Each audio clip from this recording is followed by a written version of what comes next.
Hi there, my name is John Green, and this is Crash Course World History. Today we're going to talk about Egypt. Ancient Egyptian civilization lasted from 3000 BCE to 332 BCE. That's a period that historians call a long-ass time. And I will remind you, it is not cursing if I'm talking about donkeys. So in discussing agriculture and early river valley civilizations, we've been approaching history through the lens of resource distribution and geography. And just as the violent and capricious Tigris and Euphrates rivers shaped the worldview of early Mesopotamians, the Nile shaped the worldview of the Egyptians. Let's go to the thought bubble. The Nile was regular, navigable, and benign, making for one of the safest and richest agricultural areas in the world. Each summer, the river flooded the fields at precisely the right time, leaving behind nutrient-rich silt for planting season.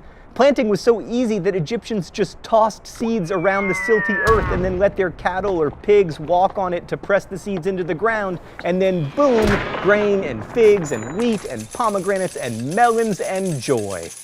Unlike most river valley civilizations, Egyptian communities existed only along the Nile, which was navigable enough to get valuable resources downstream, from timber to gold, which the Egyptians considered the divine metal. The Nile was so chill that Egyptians could use a simple form of water management called basin irrigation, in which farmers used floodwaters to fill earthen basins and canals for irrigation. In short, the awesomeness of the Nile meant Egyptians could create big food surpluses with relatively little work, allowing time and energy for some pretty impressive projects. Also, the Nile may help explain ancient Egypt's general optimism. While ancient Sumerian religion, for instance, saw the afterlife as this gloomy, dark place, Egyptians were often buried with things that were useful and pleasurable to them in life, because the afterlife was seen as a continuation of this life, which, at least if you lived along the Nile, wasn't half bad. The Old Kingdom lasted from 2649 to 2152, the Middle Kingdom from 2040 to 1640, and the New Kingdom, so called because it is only 3,000 years old, lasted from 1550 to 1070 BCE. In between, you have a couple so-called intermediate periods. Okay, Old Kingdom. This was really the glory age of ancient Egypt, when you got all the stuff that would later make Indiana Jones possible, like the pyramids at Giza and the Sun King Ra and the idea of divine kingship. The king, or pharaoh, was either a god or very close to a god, which seems like a good gig, except that it meant he wasn't expected to act like a person,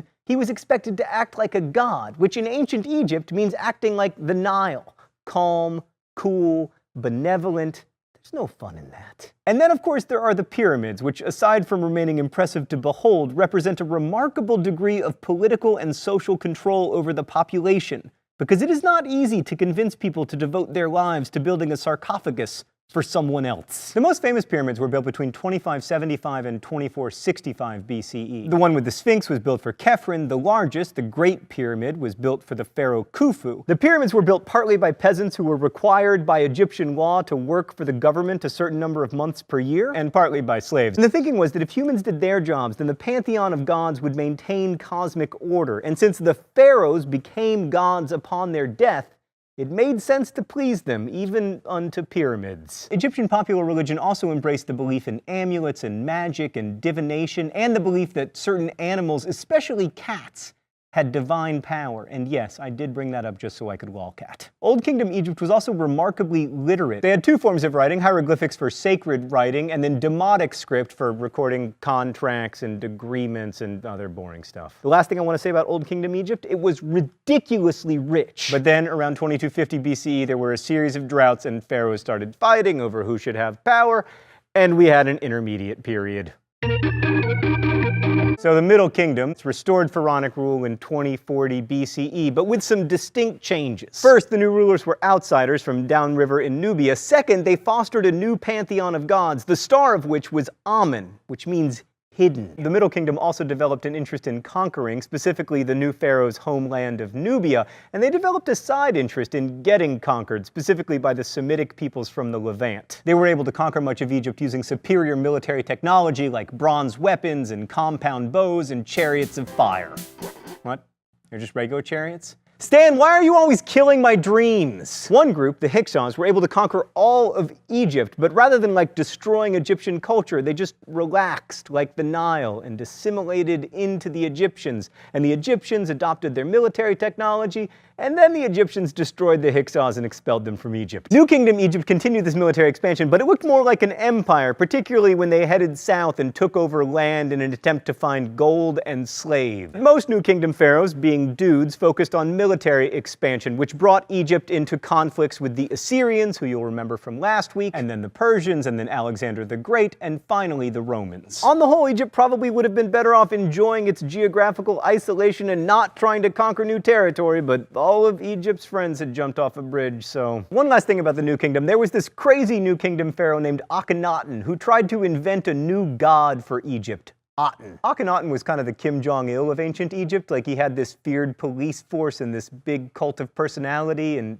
also he was a nut job. Anyway, after his death, he was replaced by his wife, and then a daughter, and then a son, Tutankhaten, who turned his back on the weird god Aten and changed his name to Tutankhamun. And that is about all King Tut did before he died, probably around the age of 17. Honestly, the only reason King Tut is famous is that most pharaohs had their graves robbed by ancient people, and King Tut had his grave robbed by 20th century British people. King Tut leads us nicely to the really crucial thing about Egyptian culture, because King Tut lived right around the same time as the pyramids, right?